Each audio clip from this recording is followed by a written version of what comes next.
துறை பாழ்பட்டு கிடந்ததை சீர்கட்டு கிடந்ததை சீரமைப்பதற்கு புதிய பேருந்துகள் வாங்குவதற்கு மாண்புமிகு முதலமைச்சர் அவர்கள் உத்தரவிட்டார்கள். 2022-23 ஆண்டு 420 கோடியை ஒதுக்கி 1000 பேருந்துகள் வாங்குவதற்கு உத்தரவிட்டார்கள். 1000 பேருந்துகளும் மக்கள் பயன்பாட்டிற்கு வந்துவிட்டது. 2023-24 446 கோடி ஒதுக்கி 1000 பேருந்து வாங்குவதற்கு உத்தரவிட்டார்கள். 1000 பேருந்துகளும் மக்கள் பயன்பாட்டிற்கு வந்துவிட்டது. 2024-25 1535.89 கோடியை ஒதுக்கி 3000 பேருந்துகள் வாங்குவதற்கு உத்தரவிட்டார்கள். அதில் 1210 பேருந்துகள் மக்கள் பயன்பாட்டிற்கு வந்துவிட்டது. அதேபோல ஜெர்மன் வங்கியான KfW நிதி உதவியுடன் 552 தாழ்தள பேருந்துகள் வாங்குவதற்கு உத்தரவிடப்பட்டு அந்த 552 பேருந்துகளும் மக்கள் பயன்பாட்டிற்கு வந்துவிட்டது.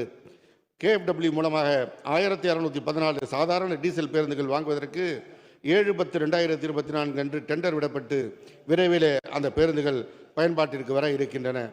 அதேபோல KfW வங்கியின் மூலமாக 500 மின்சார பேருந்துகள் வாங்குவதற்கு 11/10/2024 அன்று டெண்டர் விடப்பட்டு அந்த பேருந்துகளும் மக்கள் பயன்பாட்டிற்கு வர இருக்கிறது. உலக வங்கி நிதியுதவியுடன் சென்னை மாநகர போக்குவரத்து கழகத்திற்கு ஒப்பந்த அடிப்படையில் GCC மெத்தடிலே பேருந்துகள் வாங்குவதற்கு ஆணையிடப்பட்டு 26/2/2024 அன்று 625 பேருந்துகள் முதற்கட்டமாக வழங்கப்பட்டது. அதில் வருகின்ற ஜூலை மாதம் அந்த பேருந்துகள் சென்னையிலே அறிமுகப்படுத்தப்பட இருக்கின்றன. அடுத்ததாக 11/2/2025 அன்று 600 பேருந்துகளுக்கு டெண்டர் விடப்பட்டிருக்கின்றன.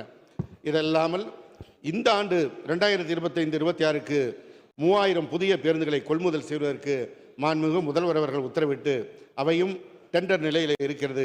விரைவில் முடிவுற்று அந்த பேருந்துகளும் பயன்பாட்டிற்கு வர இருக்கிறது.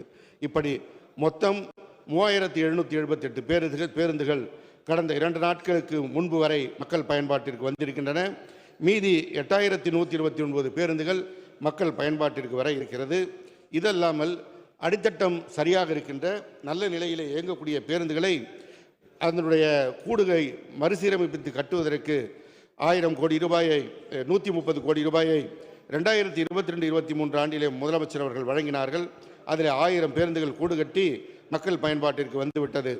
2023-24 500 பேருந்துகளை கூடு கட்டுவதற்கு மாண்புமிகு முதல்வர்கள் உத்தரவிட்டு அவையும் மக்கள் பயன்பாட்டிற்கு வந்துவிட்டது.